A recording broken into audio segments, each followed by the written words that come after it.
साथी चंदेश्वर पासवान जी, मुखिया पाते बड़ी पंचायत, और पिछले 10 दिनों से लगातार 24 घंटा अनशन के नियमों का कठोरता से पालन करते हुए संघर्ष में जुटे हमारे चारों अनशनकारी साथी राधा देवी जी, रामलोचन सिंह जी, राजकुमार मंडल जी, सीताराम राय जी, और यहाँ कार्यक्रम में मंच पर उपस्थित है भाकपा माले सेंट्रल कमेटी के मेंबर कांग्रेस संतोष सहर जी, अखिल भारतीय किसान महासभा के राज्य सचिव कांग्रेस उमेश सिंह जी, भाकपा माले के जिला सचिव कांग्रेस कृष्ण मोहन जी, मंच पर मौजूद हमारे साथी बिजनेश यादव जी, जिला पार्षद हैं, ठाकुर देवेंद्र सिंह जी, जितेंद्र यादव जी, राहुल कुमार जी, जगन्नाथ पासवान जी, बैजनाथ मिश्र जी, मुनाजिर हसन साहब, मुलाजिर अहसान साहब, मोहन मिश्र जी, राम सज्जन राय जी, उपेंद्र सिंह जी पूर्व मुखिया, नवल किशोर सिंह जी, विद्यानंद पासवान जी, चंद्रशेखर पासवान जी मुखिया प्रतिनिधि, बिंदेश्वर पासवान जी सरपंच साहब, राम इकबाल सिंह जी, मुजाहिद हसन जी, हसन साहब, नंद किशोर ठाकुर जी, सुनील राय जी, और यहाँ इस कार्यक्रम में रोज दिन इतनी संख्या में, इससे ज्यादा संख्या में भी हर हमेशा उपस्थित रहने वाली हमारी बहनें, माताएं, और जो सामने किसान साथी दिखाई पड़ रहे हैं, मेरी आवाज सुन रहे होंगे, बाजार के दुकानदार बंधु भी। सबसे पहले मैं आप तमाम लोगों को इस साहसिक कार्यक्रम के लिए बधाई देते हुए सबको जय भीम लाल सलाम। साथियों, ये अनशन का कार्यक्रम एक तरह से कहा जाए कि करो मरो का कार्यक्रम होता है। इस कार्यक्रम की जटिलता क्या है, इसे मैं बखूबी जानता हूं, क्योंकि मैं भी कई बार अनशन पर बैठा हूं। हमारी जो यहाँ माताएं बहनें हैं वो जानती हैं भूख का क्या मतलब होता है। जब वो फर्जीवतियां करती हैं, जब वो छठ पर भुगती हैं, पुरुष लोग भी भुगते हैं, कि भूखे रहने का मतलब क्या है।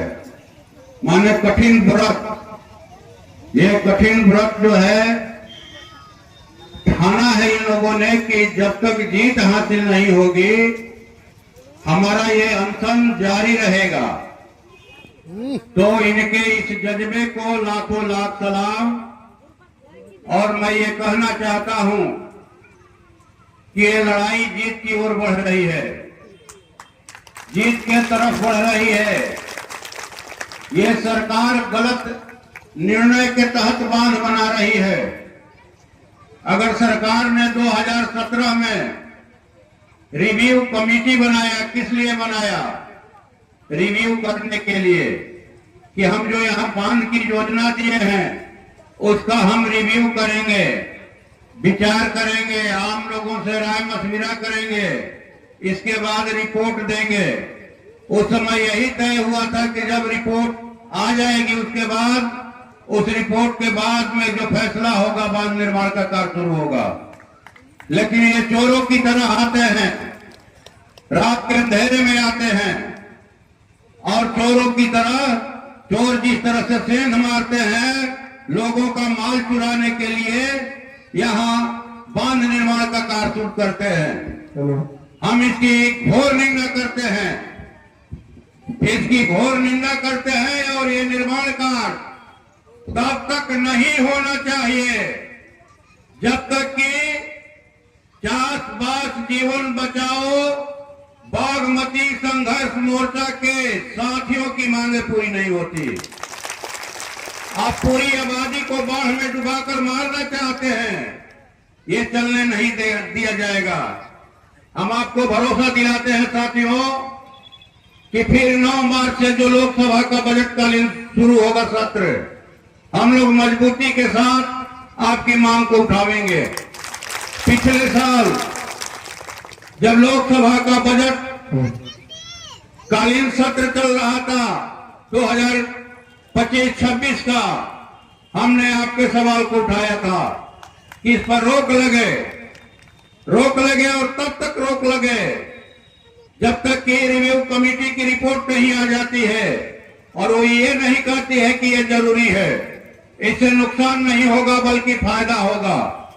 और अगर बांध बनता है तो बांध बनने के पहले पूरी आबादी के पुनर्वास की व्यवस्था की जाए। उनको जिसकी जितनी जमीन है वो जमीन दीजिए, इस तरह की आबादी बसाइए, बस्ती बसाइए। आप जो है जिनका जैसा घर है वैसा घर बना करके दीजिए, उससे बेहतर बना करके दीजिए। इसके बाद बांध निर्माण का कार्य शुरू होगा। साथियों, मैं जब बिहार विधानसभा में था, मुझे लगता है कि 2-3 बार पहले भी आ चुका हूं, और हमने उस समय कहा था कि भाई हम लोग तो एक ही बात जानते हैं कि रहीमन चाक को मार के मांग दिया न दे, अब मुंह में डंडा डाली के जो चाहे सो ले। रहीम कभी कहते हैं कि अगर कुमार भाई चाक पर मिट्टी का धोंधा रख करके प्रार्थना करें कि हे चाक देवता 2-4 पतुकी दे दो, कितनों प्रार्थना करें, चाक तक समझ नहीं होगा। पतुकी कौन कहे दियरी नहीं देगा। लेकिन कुम्हार भाई चाक के मुंह में डंडा लगा के जैसे ही तेजी से घुमाते हैं, उसके गर्दन फफेले में हाथ लगाते हैं तो बड़ा बड़ा घड़ा देता है कि नहीं देता है। हम लोग लड़ रहे हैं तो हमारा जीवन बचा है। साथी उमेश जी ने उदाहरण दिया, याद होगा आपको कोरोना काल में जो 3-3 बार लॉकडाउन लगा, लोगों को घरों में बंद करके मोदी जी ने तीनों कृषि कानून पास करवाया था कि ये किसानों की समृद्धि के लिए है, किसानों की आमदनी को दुगना करने के लिए है। हम किसानों की भलाई के लिए कानून लेकर आए हैं। उसी समय जो है 4 श्रम कोड पास किए गए थे लोकसभा से। 4 श्रम कोड जो मजदूरों का भी, पानीपत हरियाणा में 40,000 रिफाइनरी में काम करने वाले मजदूरों ने हड़ताल कर दिया है, इसलिए कि मोदी सरकार उनका श्रम विभाग मजदूरों को 4 श्रम कोडों के आधार पर 8 घंटे के जगह 12 घंटे काम करवाना चाहता है। कहा कि नहीं, काम का घंटा 8, आराम का घंटा 8, मनोरंजन का घंटा 8, हम 1 सेकंड ज्यादा काम नहीं करेंगे, और हड़ताल शुरू कर दिया है। तीनों कृषि कानूनों के खिलाफ में किसानों ने कहा कि अडानी अंबानी के हाथ में हमारी खेती और जमीन छीन कर देने के लिए अनाज के उत्पादन पर, अनाज के वितरण पर और अनाज के भंडारण पर कब्जा जमाने के लिए ये लोग कृषि कानून लेकर आए हैं। हम इसे कतई सफल नहीं होने देंगे। दिल्ली के गाजीपुर बॉर्डर पर, टिकरी बॉर्डर पर, शाहजहांपुर बॉर्डर पर 1 साल 13 दिनों तक इसी तरह से डटे हुए थे। 750 किसानों ने बलिदान दिया। वो कह कर आए थे अपने घरों से कि या तो तीनों कृषि कानून खत्म होंगे या फिर हमारा 100 जो है कफन में लपेट करके गांव में जाएगा। और इसको उन्होंने साबित किया और मोदी सरकार को घुटने पर ला करके खड़ा कर दिया। वापस लेना पड़ा। उसी तरह से ये परियोजना भी वापस लेनी पड़ेगी। हम लड़ेंगे और जीतेंगे। लोकसभा में भी लड़ाई चलेगी आपकी, और यहां तो चल ही रही है। यही अच्छा दिन है, क्या नारे लेकर आए थे। अच्छा दिन आने वाले हैं, अच्छा दिन आने वाले हैं। अब बुरे दिन खत्म हो गए। ऐसे मक्कार लोग सत्ता में हैं। इनको अडानी के देने के लिए हरी भरी जमीन जो है 1050 एकड़ जमीन अडानी को पावर प्लांट बनाने के लिए दे दिया। भागलपुर के पिरपैती में दे दिया। 10 लाख पेड़ काटेंगे ये, आम का पेड़, लीची का पेड़, अमरूद का पेड़, महुआ का पेड़, हरा भरा। 1 रुपया लीज पर सालाना, 1050 एकड़ जमीन, 33 रुपया में 1050 एकड़ जमीन 33 साल के लिए अडानी को दिया। इन बेईमानों को, कॉर्पोरेटों को देने के लिए जमीन है, कॉर्पोरेटों को देने के लिए जमीन है, लेकिन जो बाढ़ से बर्बाद हो जाएगी आबादी, उसके लिए जमीन नहीं है। इसलिए लड़ना होगा। इस बार भी हम लोगों ने ललकारा इन लोगों को कि लगता है कि भारतीय जनता पार्टी के लोगों के लिए, भाजपा के मंत्रियों के लिए, विधायक सांसदों के लिए किसी दूसरे ग्रह पर जो है बसने का व्यवस्था किया जा रहा है। एक पेड़ मां के नाम और करोड़ों पेड़ अडानी अंबानी के नाम। क्या चल रहा है भाई? क्या चल रहा है? 12 किलोमीटर में फैले जंगलों को, आदिवासियों को उजाड़ करके ये लाठी के जोर पर, पुलिस और सेना के बल पर ये अडानी अंबानी को देना चाहते हैं। कोयला के खनन के लिए, बांध परियोजनाओं के लिए, रेलवे और रोड परियोजनाओं के लिए। अगर सभी पेड़ कट जाएंगे तो क्या होगा भाई धरती का? लगता है कि ये लोग सृष्टि के विनाश पर आमादा है। ये सृष्टि की जरूरत ही नहीं है। इस सृष्टि को श्रम से, अपने श्रम से, हजारों वर्षों के श्रम से यहाँ के मजदूर किसानों ने सृजित किया है, बनाया है। ये अडानी अंबानी की देन नहीं है, ये मोदी जी, शाह जी की देन नहीं है, नीतीश कुमार की देन नहीं है। इसके देनदार जो है वो किसान मजदूर हैं। इन लोगों ने दिया है सृष्टि को। कौन तुमको अधिकार दिया है इसके विनाश का प्रबंध करने का? इसलिए हर जगह लड़ाई चल रही है, इनके खिलाफ में चल रही है। धरती पर पेड़ नहीं रहेंगे तो आदमी जिंदा कैसे रहेगा? ऑक्सीजन कैसे मिलेगा आदमी को? पानी कैसे पड़ेगा? वर्षा नहीं होगी तो अनाज कैसे पैदा होगा? ये सब कुछ तहत नहत करने पर तुले हैं। एक तरह से कहिए कि 12 महीना 24 घंटा इन लोगों ने इस धरती पर, इस देश में भगदड़ मचा करके रखा है। भगदड़ भगदड़ भगदड़। क्या है भाई? नोटबंदी के समय भगदड़। क्या कहा था कि 60 दिन का समय दीजिए, हम काला धन लाएंगे, हम जो है आतंकवाद पर रोक लगाएंगे। वो काला धन गिन रहे हैं, कितना काला धन आया नहीं मालूम, लेकिन हजारों करोड़ झोंक दिया। कितने लोग मर गए टेंशन में। कोरोना काल में 3 बार लॉकडाउन लगा। भगदड़ भगदड़, दिल्ली, बम्बे, हरियाणा से लोग भागते हुए आ रहे हैं, भूख से लड़ते हुए, मौत से लड़ते हुए। देखा होगा, आपके लोग भी आए होंगे। उस लॉकडाउन में सबकी पूंजी टूट गई। क्या किसान, क्या मजदूर, कोई घर से बाहर नहीं निकलता था। ये बाजार बंद रहते थे। छोटे मझोले जो फुटपाथी दुकानदार हैं, सबकी पूंजी टूट गई। लेकिन उसी कोरोना काल में गौतम अडानी की पूंजी 4,62,000 करोड़ बढ़ गई। भगदड़ इसीलिए मचाते हैं ताकि इनके कॉर्पोरेट मित्रों को फायदा हो। एनआरसी के समय भगदड़, अब ये आपने SIR चलाया, उसमें भगदड़। क्या है भाई? रोज दिन आदमी कागज दिखाए, छोटी छोटी बात के लिए हमारे साथी जो है यहाँ अनशन पर बैठकर अपनी जान जो है दांव पर लगाए। इसलिए सरकार बनाया, इसलिए ये अच्छा दिन, इसको ये कहा जाएगा कि अच्छा दिन चल रहा है। तो इसलिए ये हम लोग पहुंच रहे हैं। ये तय जानिए कि लड़िएगा। पूरी सृष्टि, पूरी दुनिया हमारी बनाई हुई है। हमारा अधिकार होगा। आज नहीं होगा, कल होगा, कल नहीं होगा, परसों होगा, लेकिन होके रहेगा। और इनकी झूठ लूट की सरकार जो है जाने वाली है। सरकार सिर्फ वोट से ही नहीं जाती है, जनता के आंदोलन से भी जाती है। इस देश में देखा है, राष्ट्रीय आंदोलन को जिन अंग्रेजों के राज में सूरज कभी नहीं डूबता था, उनका भी सूरज अस्त हो गया। अस्त हुआ कि नहीं हुआ? 47 में देश छोड़ के भागना पड़ा कि नहीं भागना पड़ा? पड़ा ना।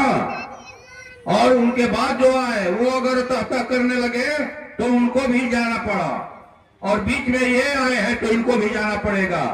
मैं आप लोगों से यही अपील करूंगा कि संघर्ष में आप डटे रहिए, हम आपके साथ हैं। बजटकालीन सत्र में उठेगी बात आपकी, और हमको तो जिला प्रशासन से ये कहना है कि भाई आप जो है, जिलाधिकारी अभी तक नहीं आए, यहाँ जिलाधिकारी को आना चाहिए।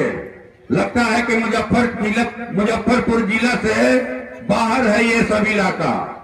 ये इलाका मुजफ्फरपुर जिला का नहीं है, ये जिला से बाहर है। तो आने वाले दिनों में जरूरत पड़ेगी तो यहाँ की जनता भी आपको जिला से बाहर कर देगी, बाहर कर दिया जाएगा। पता नहीं है किसान मजदूरों की ताकत का, आपको अंदाजा नहीं है, आप निरीह नहीं समझे इन्हें। जो पेड़ काट सकते हैं, जो मेड़ काट सकते हैं, जो कई कई दिनों तक भूखे रहकर अपना पेट काट सकते हैं, ये मत समझो कि उनके हाथ में कोई हथियार नहीं है। ये पेट ही काट रहे हैं, और लोग आने वाले दिनों में इनके समर्थन में बैठेंगे। इसलिए नीतीश सरकार से हमारी अपील है, चैनल के माध्यम से मोदी सरकार से भी अपील है कि अपने जिलाधिकारी को यहाँ भेजिए और इनकी जो मांगे हैं उनको गंभीरता पूर्वक सुनिए और उनको पूरा कीजिए, अन्यथा किसी की खैर नहीं होगी। जब यहाँ से तूफान खड़ा होगा तो दिल्ली जाकर के जो है थमेगा बदलाव करके। इसलिए हम इतना ही कहेंगे कि आप डटे रहिए और तय जानिए कि मैं भोजपुर का हूँ, एमपी, ऐसा नहीं समझे। अभी हमने देखा कई हमारी बहनों ने आकर के 100 रुपया 50 रुपया चंदा दिया, 100 रुपया 50 रुपया चंदा दिया, किसान साथियों ने दिया। तो ऐसे ही लोग हमको जिताकर भेजे हैं भोजपुर से।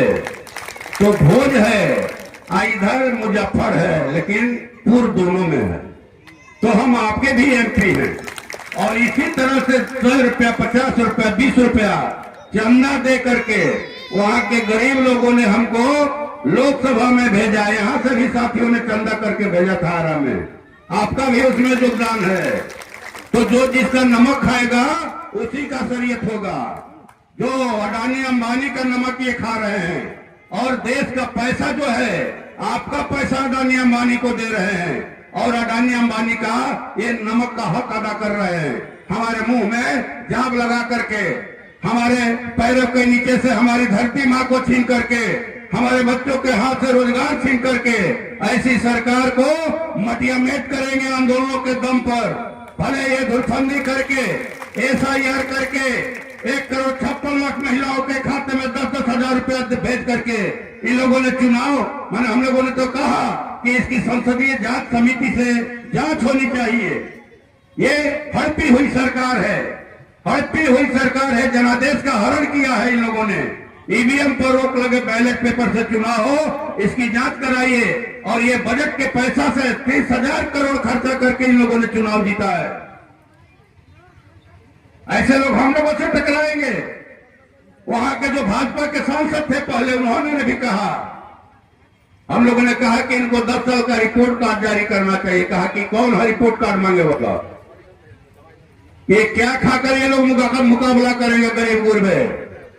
तो हम लोगों ने कहा कि भाई गरीब अगर ठान ले तो हिमालय पहाड़ को फाइट से मार के गिरा देगा, नहीं गिरा देगा। गरीब में इतनी ताकत है, हम अनाज पैदा करें, हम कारखानों से चिमनी से धुआं निकाले, हम सुंदर सड़कें बनाए, हम ऊंची ऊंची बिल्डिंग बनाए, और कमाए धोती वाला खाए टोपी वाला का राज चलेगा? नहीं चलने दिया जाएगा, नहीं चलने दिया जाएगा। धोती वाले संगठित हो रहे हैं, मेहनत करने वाले संगठित हो रहे हैं।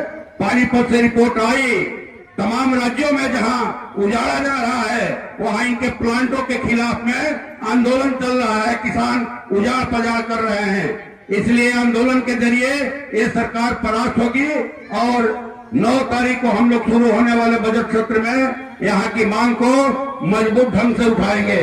न सिर्फ मैं बल्कि मैं प्रयास करूंगा कि हमारे साथ और कुछ सांसद रहे, 10-15 सांसद रहे, हम लोग प्रदर्शन करेंगे लोकसभा के मकर द्वार पर आपकी मांगों को लेकर के, और माननीय प्रधानमंत्री को भी हम लोग चिट्ठी देंगे और जल शक्ति विभाग के जो मंत्री हैं उनको भी चिट्ठी देंगे।